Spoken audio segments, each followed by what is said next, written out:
Salam, hörmətli izləyicilər. Mən bugün sizinlə Azərbaycan milli mətbəxinin ən dadlı yeməklərindən biri olan düşbərə bişirəcəm. Düşbərə bişirmək üçün mən ilk öncə çox da bərk olmayan bir xəmir yoğururam. Bunun üçün unun içərisində yuva açaraq ora bir dənə yumurta vurmuşam. Bir çay qaşığı duz və bir xörək qaşığı bitki yağı vururam. Bitki yağı vuranda xəmir çox elastik olur və az-az su tökərək xəmiri yoğururam. Xəmirimiz artıq hazırdır. Mən indi onu hissələrə ayırıb üstünü örtürəm ki, xəmir biraz dinlənsin. Xəmir 4 hissədən ibarət oldu. İndi mən onun üzərini örtürəm ki, xəmir biraz dincəlsin.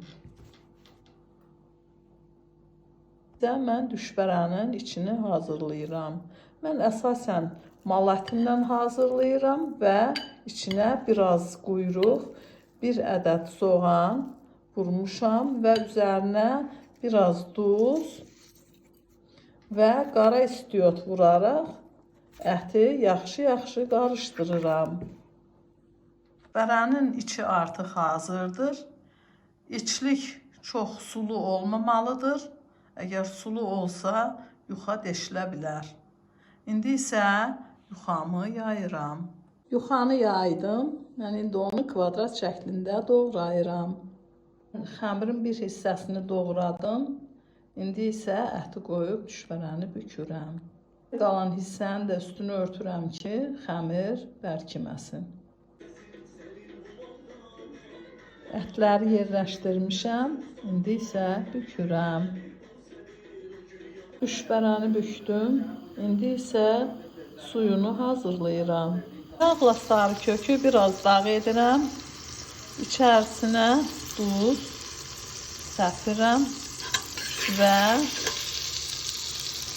qaynanmış suyu yağın üzərinə əlavə edib düşbərəni tökürəm.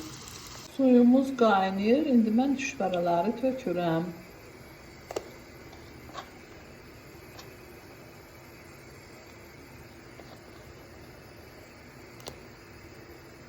Dadlı, ləzzətli bir düşbərəmiz hazır oldu. Mən indi onu servis edirəm.